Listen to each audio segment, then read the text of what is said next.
I'm Eric Wolf, and my experience in business peer groups has changed my life, especially my membership in Vistage, one of the world's largest CEO advisory groups. I'm an entrepreneur, a business owner, and a Vistage speaker on the power of marketing.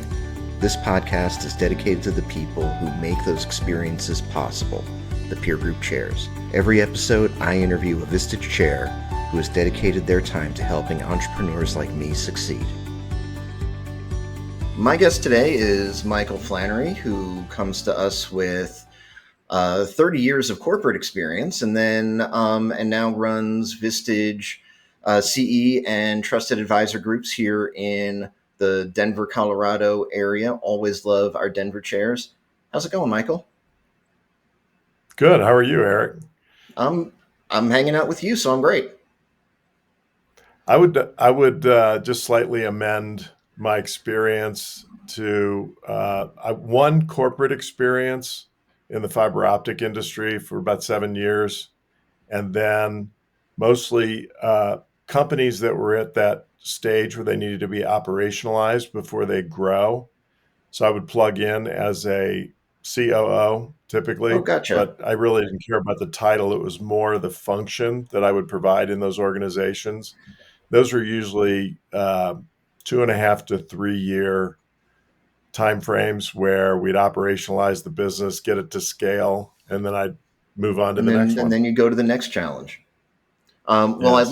I'd love to talk about that. Tell me about, and perfect segue. Tell me about your journey as a professional, and what ultimately brought you to Vistage.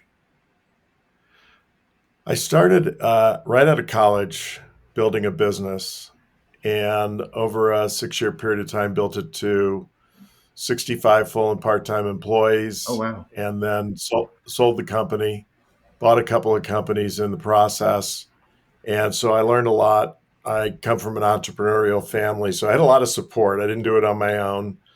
And I had my uncle Ed was my uh, fractional CFO, and helped me to really understand the levers of profitability for a business, managing cash. I learned that early on in my career, that cash is king.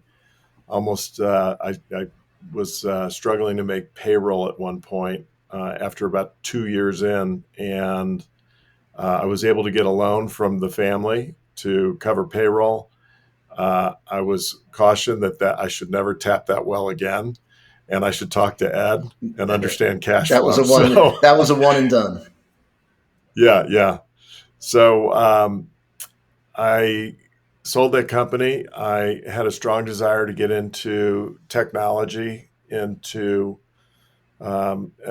happened to land with a company called Metropolitan Fiber Systems. So they were just about 5 years into having started the company in Chicago, and they were building fiber optic networks to connect to the last mile and ultimately provide an alternative to the Bell operating systems.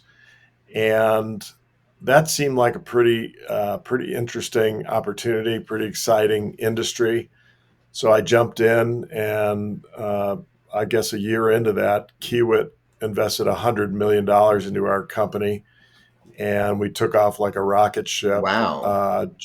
Jim Crow, who ultimately founded Level Three after that run, was our CEO, and my role was managing national accounts. A large IBM Okay. had done a joint venture with Sears back then. They formed a company called Advantis, and we were helping them to build fiber into their call centers all around the United States. And I was responsible for that, as well as building fiber out to the financial firms in New York. And what we were ultimately doing is creating speed to market for these companies. And we were creating that alternative to the Bell Operating Company, but more importantly, they would not suffer from outages. They had, an alternative source, and what we would call gosh, I can't I can't believe it's not coming to me, but no common point of failure with the existing infrastructure. So that's what we were offering. And for businesses with critical uptime requirements, that was really important. So we sold that company for, I wasn't part of the leadership team with that particular company. So I should say they sold Very that company nice. for $12 billion Holy to, cow! yeah, it was quite a ride, $12 billion to WorldCom. And so that was a great introduction to scale, to a technology that was well received by the marketplace. Our product market fit was really clear.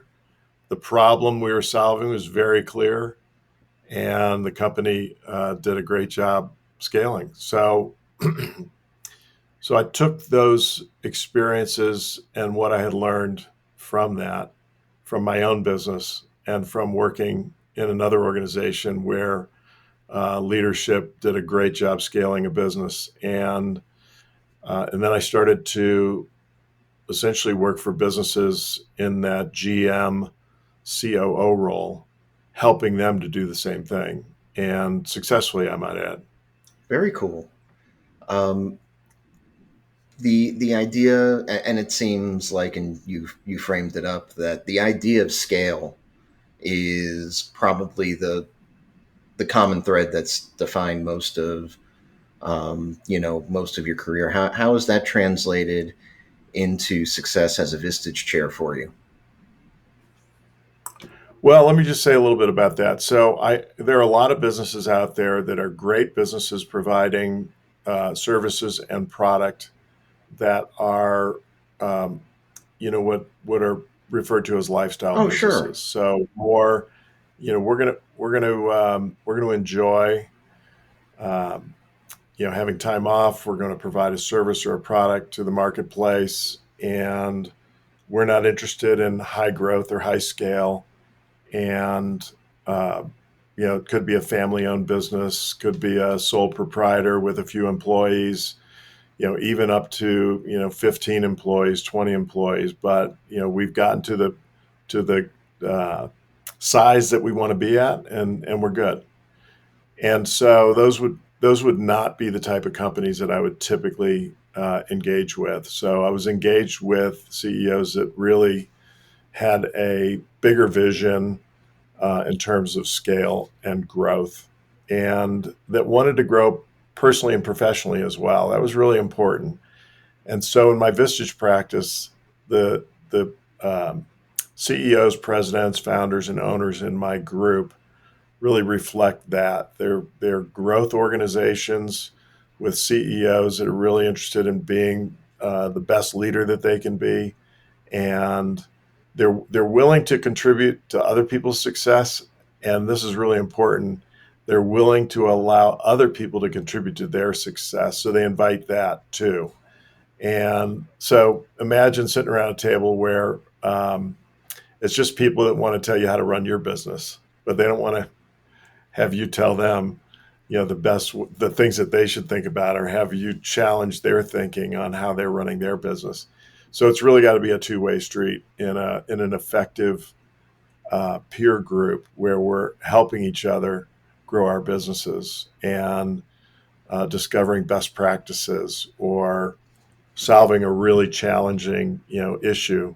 Some of them aren't really challenging. They just need to be, you just want a sounding board with Right. opinions from a large number of other folks who aren't biased, who aren't in your organization saying, "Well, we've always done it this way or that way." And And sometimes you what are we not thinking about? That's a lot about what is my team not thinking about is a lot of what we talk about in the peer group. and sometimes people My come in role is and they to know what the facilitate answer those is, right? But they just need to sorry, I hear talked it. over.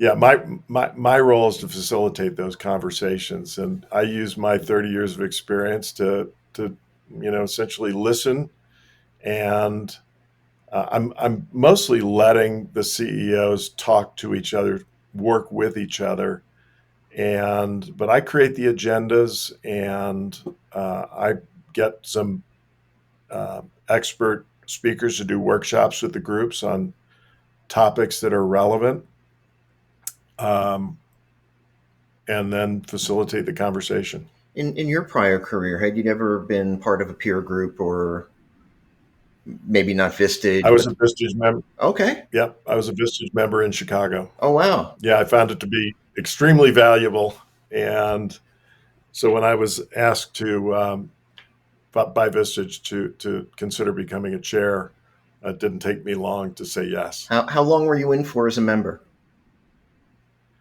Several years in Chicago before we moved. Right, the few years right before we moved out to Colorado, What was the which is biggest? 10 years ago, by the way. Oh wow. Yeah. So you look you keep talking in terms of decades. If I may say so, you look terrific. You're Oh, you're thanks. you're very Appreciate youthful. it. Um, Colorado has, put 10 years back on my life, I think. there you go. So So as a Vistage member, though, what was the thing that you brought to your group as a member that ended up being the most impactful thing? What was the biggest gift that Vistage gave you when you were a member? the opportunity to be with peers, people that are going through what you're going through as you're working to build a business, and sounding board, unbiased sounding board was one of the really important aspects of Vistage to me. That um, I didn't have to concern myself with the potential biases within the organization. I could just speak freely about how I was thinking about a particular issue, or how I was thinking about a particular opportunity. And it was, think about it in terms of six hats thinking, right? You could really, you didn't, let's say in your own organization, you got somebody that's always just pushing back on everything, that's every opportunity that comes to the table, right? That's great, but sometimes we want to just hear all the positive things. What are the things that you're thinking might be great about this opportunity? And then you can talk about what are some of the things that we may need to be concerned about, some of the potential risks. But being in a Vistage group, I didn't have to concern myself with that. We could actually structure the conversation in a different way, and so that was valuable. What every Vistage member will experience at one point or another, which I experienced, was that there will be a decision where the discussion helped you to make the right decision, or the discussion helped you to understand something about a decision that you were thinking of making, or pretty close to making, that you ended up doing differently, that was saved you a tremendous amount of money, or a tremendous amount of headache and aggravation. And the other thing it does is it's a great time saver, Mm-hmm. right? Because if you're wrestling with something, but not getting to the point of making that decision, and you can process it with 12 to 14 other really smart people that have had lots of different experiences, and they help you get to a decision faster. So it's a great time And saver as and well. you know what's interesting, and I love the concept of Vistage as a time saver, because one of the biggest objections that a lot of people have when they hear about Vistage and organizations like it is like, wait a minute, you're telling me that I have to leave the office and disconnect for an entire day?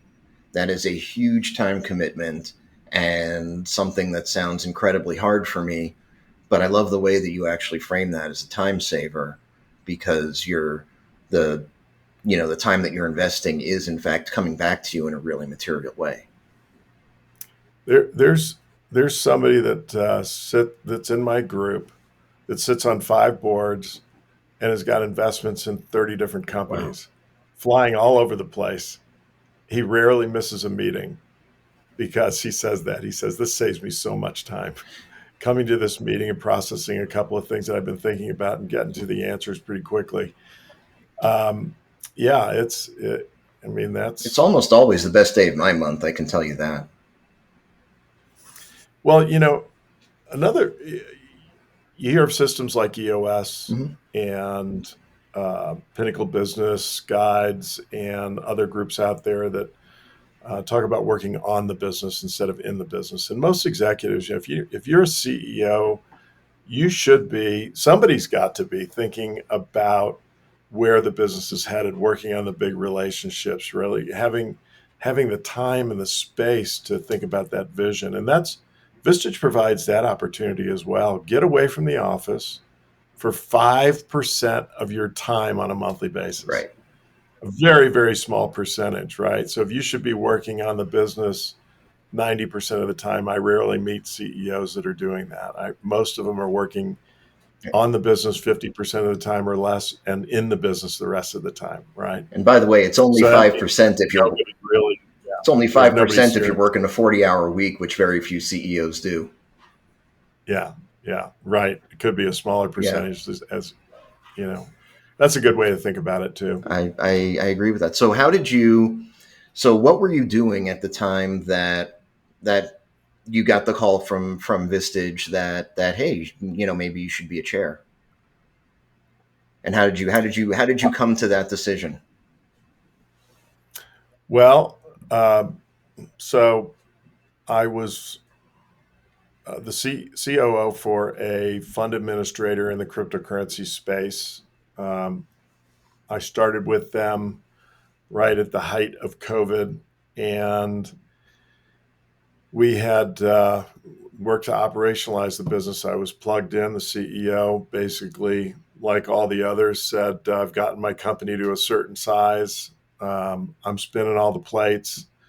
I'm running out of, I'm running out of energy. I'm getting burnt out, and so I really need somebody to come in and operationalize this business and really, um, get a fresh set of eyes on it from somebody who's experienced that can help us to dial this in and start to scale so that we can raise some money and really grow this to what it can be."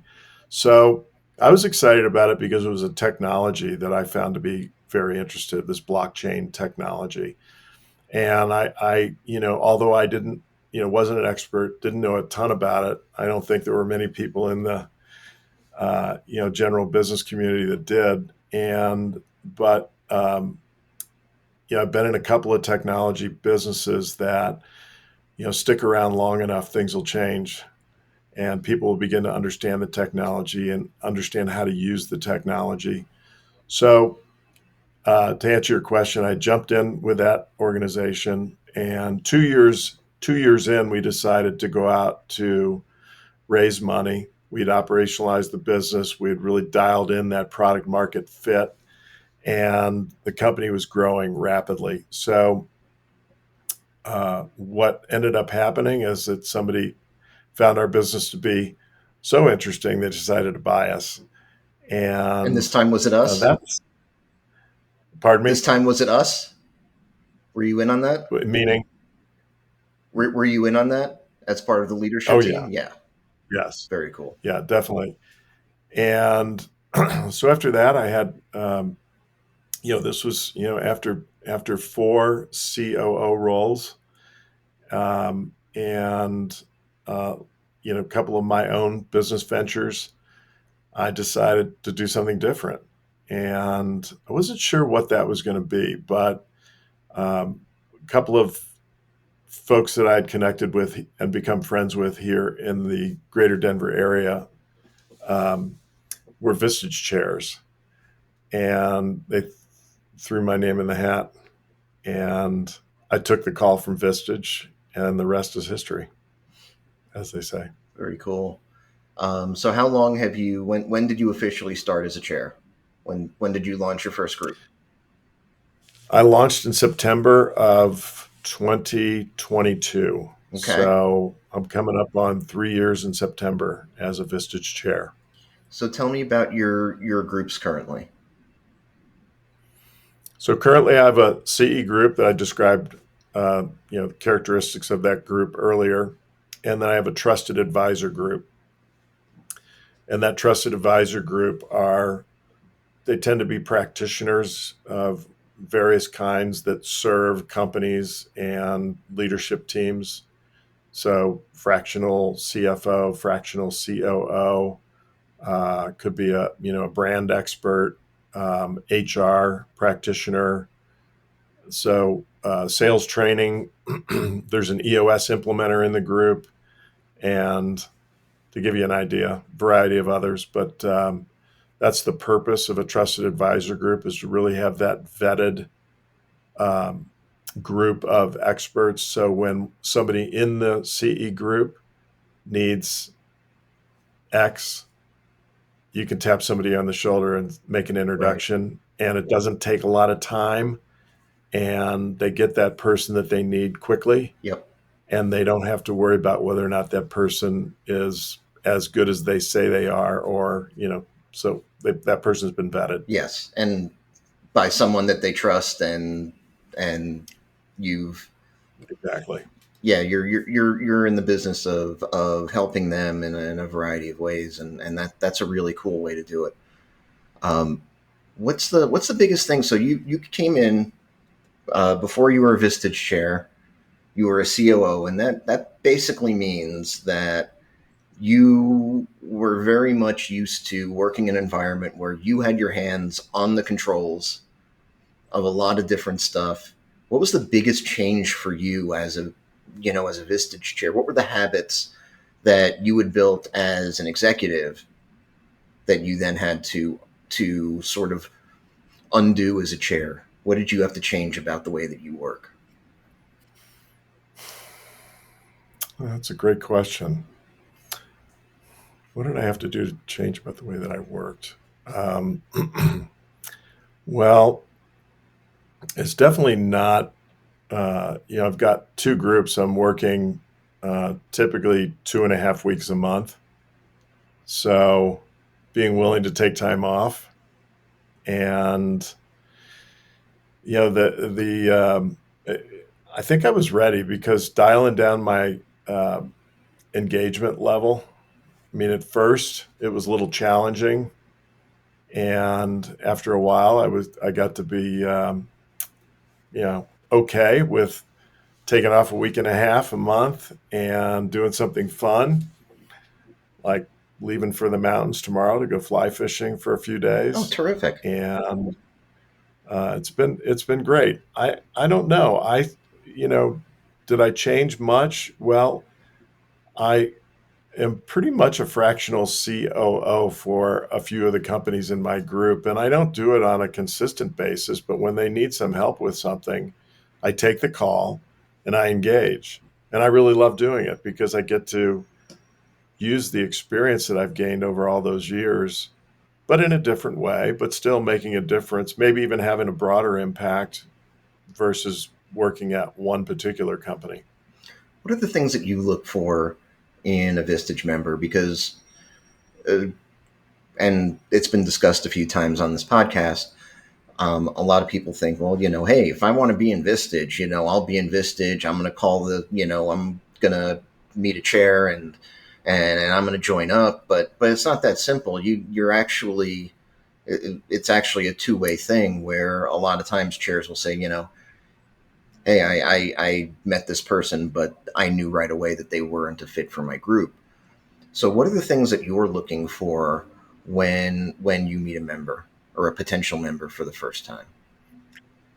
Yeah, I think what you're asking for is the process. What's the process to becoming a Vistage member, and finding the right group?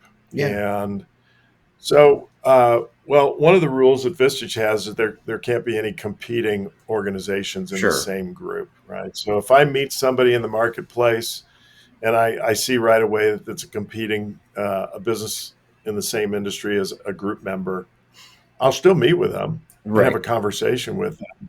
And if they're interested in being involved in Vistage as a member, I'll find the right group for them. I know all the chairs. There's 25 chairs in the greater Denver area, and we all know each other. We have our monthly meeting as well.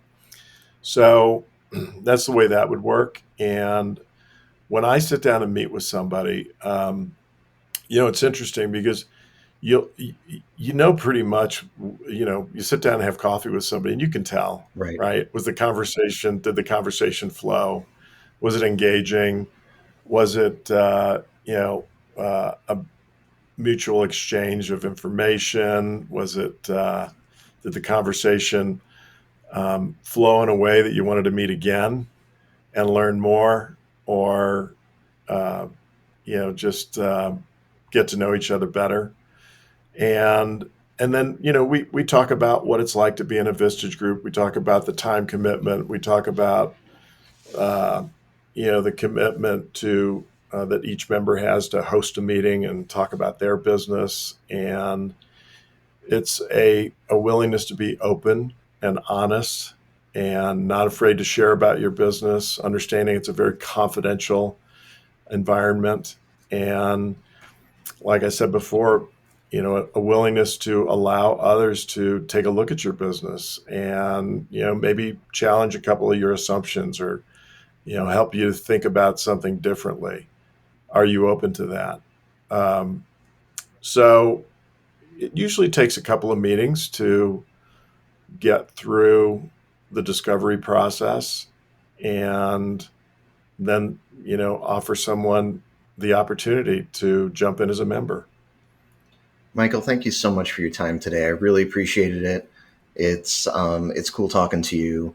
If people want to get in touch with you, if they have questions about Vistage, about your groups, if they've got questions about scaling businesses, what's the best way to get in touch with you?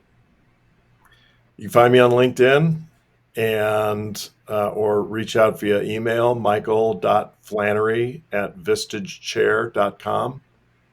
My phone number's on LinkedIn. My personal email's on LinkedIn. Reach out in any of those ways and be happy to have a conversation. Thank you very much for the time with you and your questions. And it was great. Cool. Thanks for hanging out. Yeah. Take care. Thanks for listening to this episode of Chairwaves. You can subscribe to our feed using Spotify, Apple Podcasts, or your platform of choice. You can also visit chairwaves.com for more information. Chairwaves is hosted and produced by me, Eric Wolf, and to connect with me, you can visit my website at ewolf.live. That's EWOLF.live. And a disclaimer, while I love Vistage and CEO peer groups, this podcast is not owned by or affiliated with Vistage or any other peer organization. Thanks for listening.